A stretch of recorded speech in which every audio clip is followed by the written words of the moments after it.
أعوذ بالله من الشيطان الرجيم. بسم الله الرحمن الرحيم. ألا إن أولياء الله لا خوف عليهم ولا هم يحزنون. Haq Taala Azza ismuhu Qur'oni Majidda avliyoullohlar xususida mana shu oyatda marhamat qiladi. Ogoh bo'linglar, Xudoning valilari qiyomat kuni bularga shunday martabalar beriladiki, bularga hech qanday qiyomat kuni g'am anduhu, hech qanday xafaligi va tashvish bo'lmaydi bularga. Bularni Xudoy Taolo o'zini rahmatiga sazovor qilgan zotlar bular. Endi Janob Rasululloh sallallohu alayhi va sallam o'z hadislarida aytadilarki, inda zikri solihin tanzilur rahmatu, solihlarni zikri bo'lgan joyda Xudoning rahmati nozil bo'ladi dedilar. Mirza Abdul Qodir Bedil rahmatullohi taolo alayh xo'p aytgan ekanlar.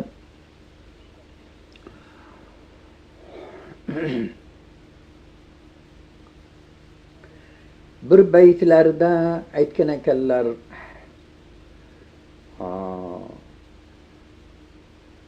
Hop. Bakamoli tu basast onchi darinha bozist. Ya'ni sani kamolingga yetarlik, bular o'yin bilan sani kamolga yetkazib qo'yadi degan ekanlar Janobi Mirza Abdul Qodir Bedil.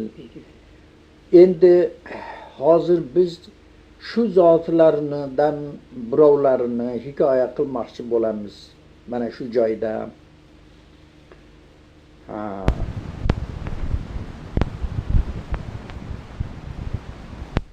O'qib yurgan vaqtimda Afg'onistonga 15-yillari Afg'onistonga ketib qolgan edim. Mazor Safiy degan joyga borgan edim. O'sha joyda bir zoti allomai zamon bir zotni qo'llarida tahsil qildim, dars o'qidim. O kishini nomi muboraklari Qozi Mir Muhammad G'avs nomlari edi. Ulug' zot edilar u kishi. O'zlari avlodi Rasulullohdan sayyididilar. Bu zotni huzurlarida mullavachalar bo'lib o'qir ekan. Men ham she'rda shu mullavachalar bilan sherik bo'lib dars boshladim. Shunda shu mullavachalarning ichida bir mulla faqir degan bir zot, u kishi ham shetda dars o'qir ekanlar domlani oldilarida. U kishi peshqadamroq ekanlar, sharh aqoida o'qir ekanlar. Bizlar sharmulla o'qirdik o'sha yerda, o'sha zotning huzurlarida.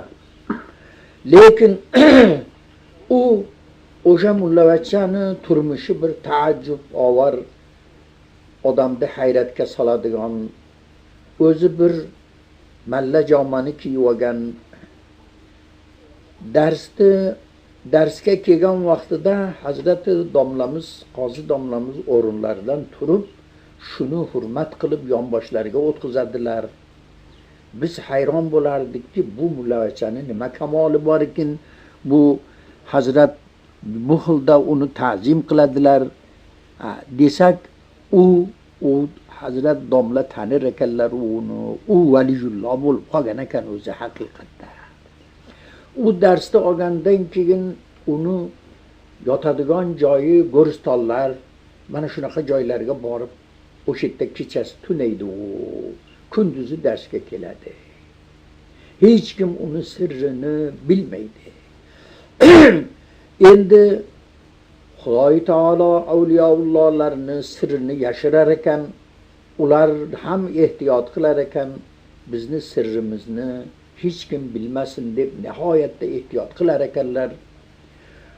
Ammo anbiyolar o'zlarini nubuvvatlarini bularga Xudo tarafidan oshkora qilish, xalqqa men nabiyman deb xalqni da'vat qilish anbiyolarni va farz ekan, vazifa ekan bu.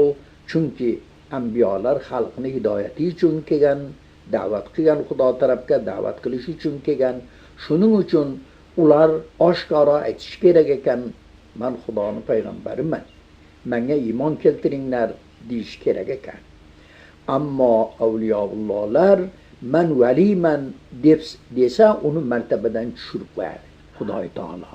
U o'zini valiligini hech kimga aytmaydi. Shuning uchun ba'zi avliyoullohlarni bitta ham ixlos qilib tanib qolsa, bu vali deb tanib qolsa, o'zini jinnilikka soladi, nima balo qilib haligidan qutuladi. Toyinki sirrimni bilmasin deydi.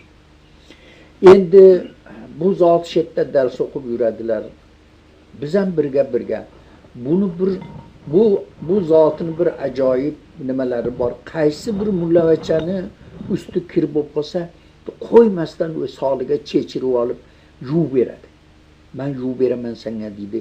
Ana shu shetdagi mullavachalarini bir yeri yirtilib qolsa, yamoq solib berisham shu odamning vazifasi. Ustini yuvib berisham shu odamning vazifasi. Hammani xizmatini qiladi. O'zi peshqadam. Ana men bor menga qori ham men senga bir ko'ylagishton tikib bersam, jah yaxshi tikamanda ko'ylagistonni deb menga bir yangi ko'ylagishton tikib berganlar. Qo'llari bilan shu yigina bilan. Ta'jub bir ajoyib mana shunaqa zot edilar. Biz endi qaydan bilaylik bu Xudoning valisi ekan bu?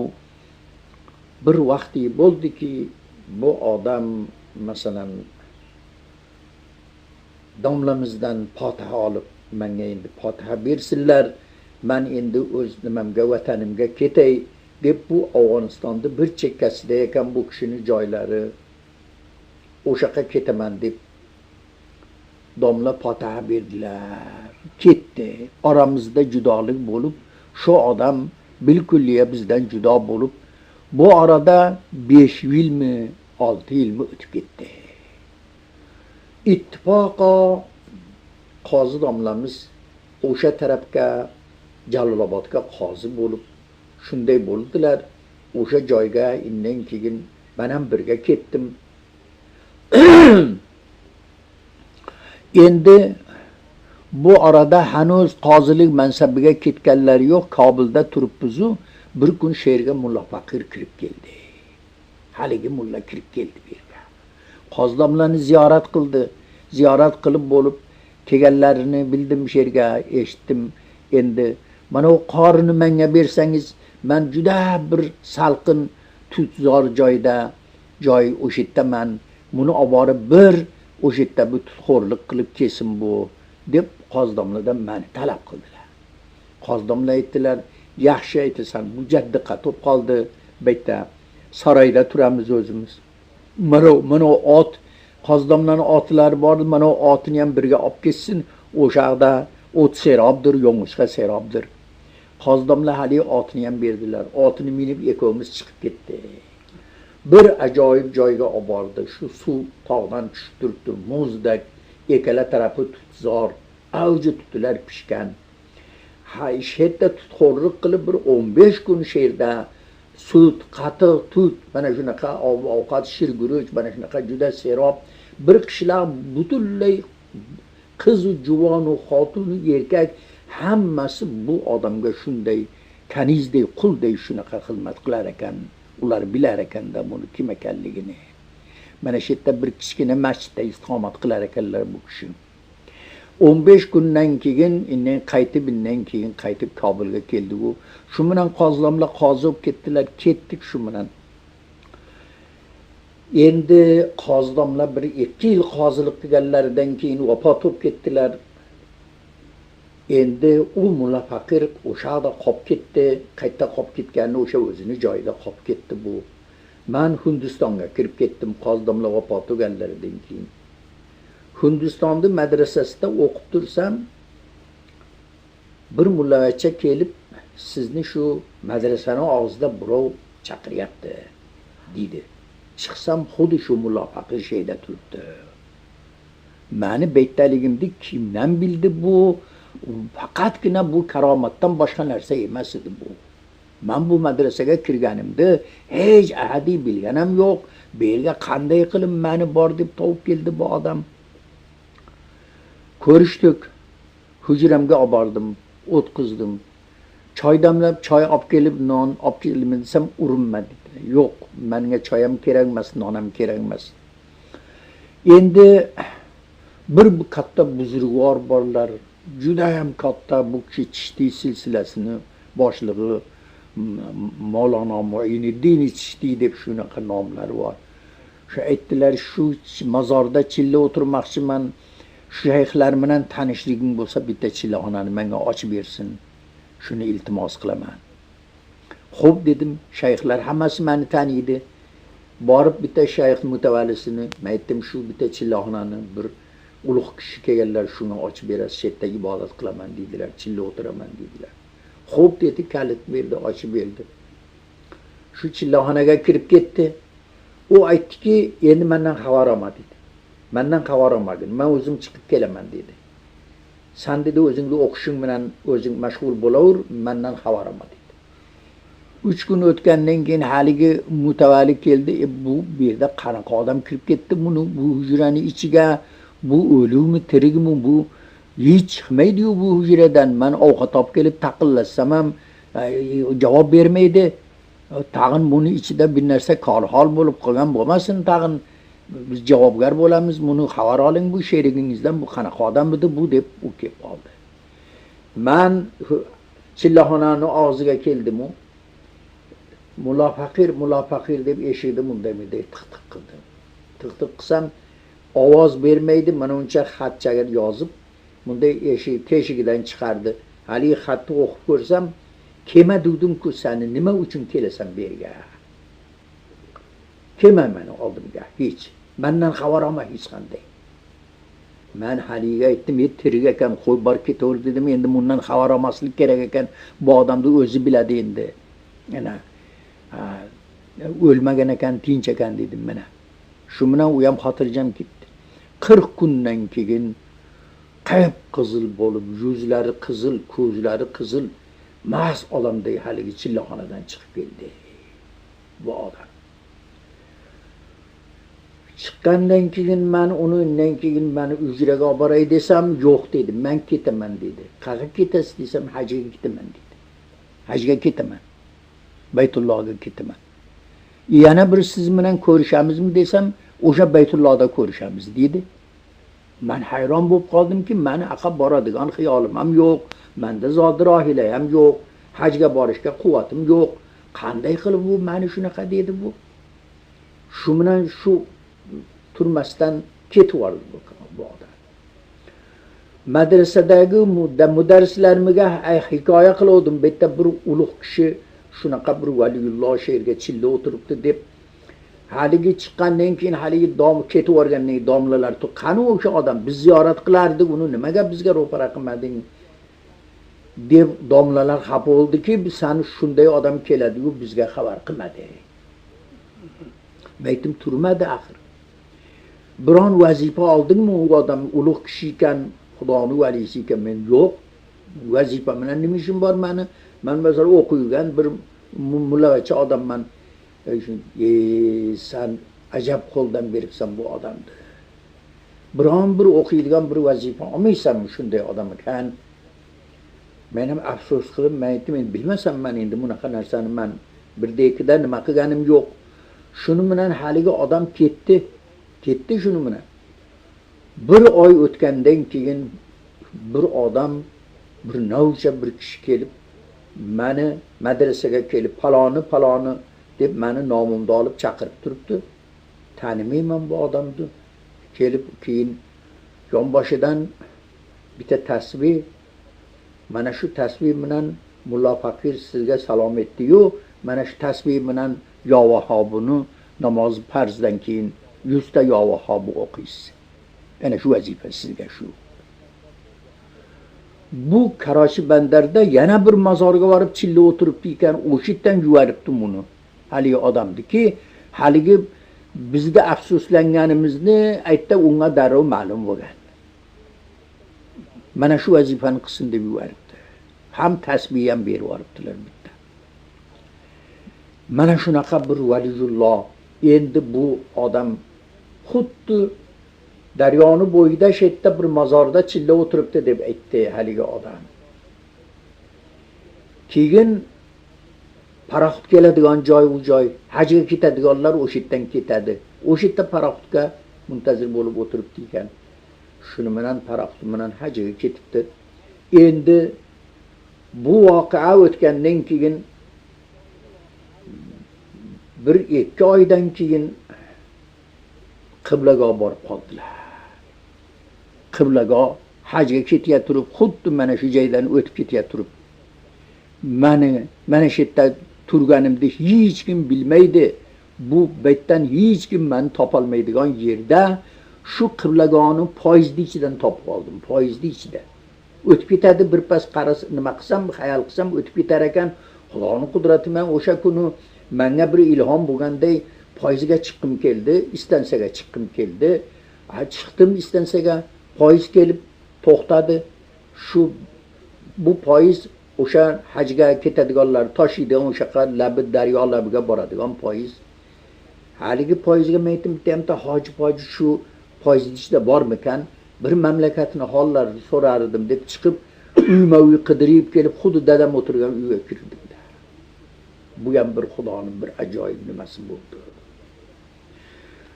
Shu dadam tanimayman bilkulliya. Yillar o'tib ketgan, ko'rmaganimga kasalman bo'lib juda ham halidaqa ozib shunaqa bo'lib qoptilar.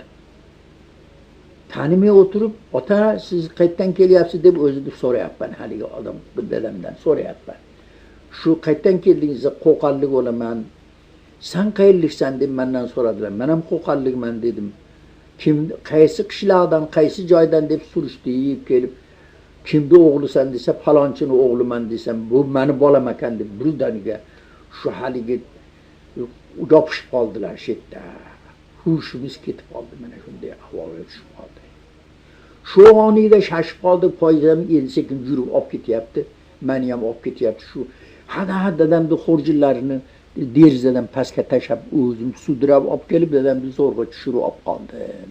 Ikkita sheriklari bor ekan, u ketaverdi, ular yig'lashib qarab ketaverdi. Dadamni olib qoldi. Endi bu Xudoy taolo bu dadamni qanday bu yerga yetkizdi? Dadam aytadilar. Bu meni ohizorim seni yoqangdan sudrab olib keldi oldimga. Men shu seni orqangdan meni tortmagan nimam qolmadi. Yana Xudoga nola qilavermaqdan mana shunday qilib meni shu bitta bolam yo'qib ketdi mana shu yerda.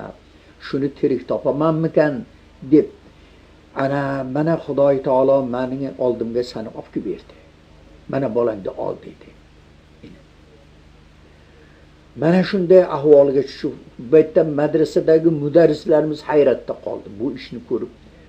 U mendan so'raydi, senga bir xabar bormidi? Yo'q, xabar yo'q. Qanday chiqding shu yerga? Men aytdim, o'zim ham shu yerga chiqqanimni o'zim bilmay qoldim. Xudoy taolo seni olib boribdi-da. Bu dadangga ro'para qildi-da. Vo ajabo. Bu Parvardigorning qilgan ishiga bu hech kimda aqli yetmaydi. Endi dadam bir 15 kuncha dadamni olib turdim. Endi dadam aytadilar, tez bo'l, yig'ishtir, bo'ldi endi o'qigan. Taqigacha o'qiysan, endi ketdik endi, meni olib ket, men sendan ajramayman endi. Endi men sendan 1 minut ham ajramayman. Ana shu gap shu. Tezlik bilan meni olib hajga olib borasan. Keyin madrasadan ijozat oldim. Shuni bilan madrasalar menga pota berishdi. Shuni bilan dadamni olib qayt poyizga chiqdik. Shu endi xullas shuki Baytullohga keldik. Baytullohga kelib Baytullohning sahnida Qur'on o'qib, xona Ka'bani ro'parasida o'tirsam, birov yelkamdan bunday qiladi. Qara. Bunday qarasam, mulla faqir keldingmi? Qori bobo deb mana shunaqa dedi. Qori bobo keldingmi? Ha, keldim. Men senga aytdim-ku, Baytullohda ko'ramiz dedim-ku. Ana qarang buni. Ilgaridan buni karomatini qarang. Qayda ko'rishamiz desam, Baytullohda ko'rishamiz dedi. Meni xayolimda ham yo'q hajga borish. Men aytdim, qiblaga birga kelganlar. iye shunaqami?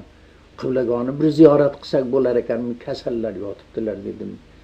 Bir ziyorat qilsak bo'lar ekan. Xo'p deb boshlab olib keldim yotgan yillarga. O'sha hojixonaga olib keldim, kalovatga yotqizib qo'ygan. Keyin betlarini ochib, dadam buni tavib deb xiyol qilib, "Eshon tavib meni qo'limda ushlang, tomirimni ko'ringchi" deb tomirlarni uzatib, keyin shuna qilib, "Ha, ko'rib, Xudo xolasa yaxshi inshaalloh" deb shuna deb qo'ydilar. Keyin turib menga aytdilar, "Yur, seni bir joyga olib boraman. Rasulullohni tug'ilgan yillarini ziyorat qilganmisan?" "Yo'q, bilmayman." "Yur, seni o'sha yerga olib boraman." Meni boshlab Baytullohning nimasidan bir chekkaga bir shunaqa yo'lak bor ekan, yo'lakdan olib chiqib bir hovliga shunaqa hovlichaga olib chiqdilar. Mana shu hovlicha Rasulullohning tavallud bo'lgan yillari mana shu. Deb indan keyin bitta hujra bir ayvoncha qilib qo'yibdi bir tarafga, bitta hujra turibdi. Shu hujrani eshigini ochib shega kirdik endi. Kirsak, shetda halqa qilishib o'tiribdi. Bir muncha mana shetda valiyullohlar o'tiribdi-da. Endi bularni bilsam, hammasi ham xuddi zamon ekan ular. Halqa qilishib shetda muroqaba qilishib o'tirishibdi. Keyin meni aytdilar, "Mulla Faqir, bularni ziyorat qildik." Ba'zilari qop-qaro ko'mirga o'xshaydi yuzi, ba'zilarini chochi uzilma yerga tushgan. Har xil odam shetda endi. Oq yuzligi ham bor, sariq yuzligi ham bor, har xil odam bor bu yerda. Har bir mamlakatdan kelgan. Shetda yig'ilishar ekan bular. Haj mavsumida shu zotlar mana shu yerga yig'ilar ekan. Qutblar hammasi. Bu Mulla Faqir ham bu Afg'oniston tarafda qutbi ekan bu. Bu shahdan borgan ekan. Bular bilan qo'shilgan. Endi bular halqa qilib o'tiribdi. Bir o'rin u Mulla Faqirda o'tiradigan joyi ekan, o'sha joy xoli.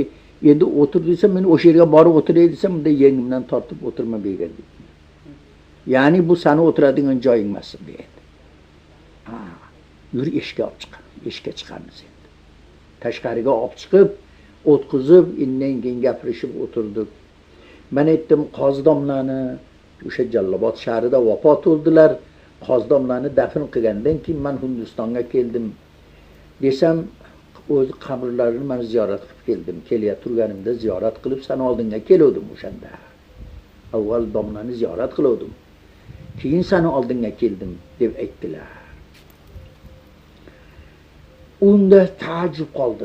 Taajjub qolganimiz sababi shuki, u Qozidomlarni ko'mgan yer, u qabriston ham bir nima joy edi. Uni hech kim bilmas edi uni. Qanday qilib topib shu yerda Qozidomlarni qabrlarini topib ziyorat qildik. Mana shunday qilib Mulla Faqir bilan mana shu yerda shunaqa bo'lib, keyin Madinaga borib dedi, endi Madinada ko'rishamiz dedi-yu, u kishi Madinaga qarab ketdilar. Keyin dadam 3-4 kun salpal doktorxonaga berib, doktorxonada Banisada 5-6 kun yotdilar. Bir oz tuzuk bo'lganlaridan keyin Madinaga olib bordim. Madinaga olib borsam, Madinada o'sha yerda yuribdilar u kishi. Aytda Rasulullohni muborak ravzalarida, aytda ham bu kishi bilan birga bo'ldik, ziyorat qildik. Mana shunday bo'lib, o'sha yerda ko'rganimcha, o'sha yerdan judo bo'lganimcha ikkinchi Mulla Faqirni ko'rmadi. Ana shu bilan qiblagoni qaytarib olib kelib Makkaga olib keldim. Makkada qiblago vafot etib ketdilar. Mana shunday bo'lib, qiblagoni o'sha yerga dafn qilib, o'zim Hindistonga qaytib keldim yana tag'in. Shu undan keyin Hindistonda keyin birar yil yana turgan bo'ldimda, yana qaytib Baqa keldim. Shuni bilan bu masalan ikkinchi Mulla Faqirni men ko'rmadim. Yaqindagina bu ham bir Mulla Faqirni karomatida bu radioni shunday olib, radioni Afg'onistonga to'g'rilasam, Janobi Shayxul Mashoyix Qutb zamon Mulla Faqir alayhi rahma vafot bo'ldilar deb xabar berdi. Menga xabar bo'ldi shu yerda, radio xabar berdi. Mana bu karomatni qarang endi. Mana bu karomat bir ajoyib bo'ldi. Qanday bo'lib buni men o'sha topda men bu Afg'oniston to'g'rilab gapini nima qilsam, mana shunday degan xabarni eshitdim-da. mana shu zotni oxirgi umrlari mana masalan hozir o'sha nimani radioni eshitganimga hozir 1 yildan ko'proq bo'ladi. Mana Afg'onistondan mana shu eshitdim, mana shunday bo'ldi. Xo'p, amin Parvardigor, o'sha zotlarning haq hurmati bizlarni hidoyat yo'ldan adashtirmasin. Allohu akbar.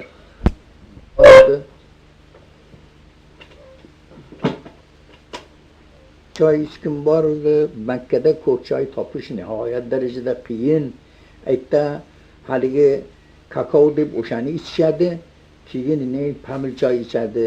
Ko'k choy yo'q, hech kim ichmaydi aytdi. Men ko'k choy ichardim, shunga hayron bo'lib, dilimdan maqsam, xuddi karomat qilganday senga ko'k choy damlab beray deb ko'k choy damlab berdilar. Keyin turib, keyin endi ketga turganimda mana bu ko'k choyni ichgin deb qo'yinlardan bir 1,5 kilolik mana shunaqa bir yumaloq qog'ozlarga o'ralgan tayyor ko'k choyni qo'limga berdilar, mana buni ichgin deb. Bu ham bir ajoyib bir karomatdek bo'ldi, shuni karomatlari bo'ldi. Ben dilimda turdim, shu choydan menga bersalar ichardim degan dilimdan o'tgan zamoni haligi ko'k choy darrov qo'yinlardan, u qo'yinlarda uni bori ham ma'lum emas uni. Qanday qilib qo'yindan olib uzatdi, ana shunday karomatni zohir qildi bu odam. Shunaqa karomatlarga necha yerda axir shu nima bo'ldi-da. U o'sha chillaxonaga kirganda ham u o'sha xaltalarida naqd bor edi, jinday o'shani 4 ta 5 ta og'ziga solar ekan, u shuni yer ekan, shu bilan tiriklik qilganda boshqa ovqat yemasdan turib mana shu bilan chillaxonada o'tirgan bu odam.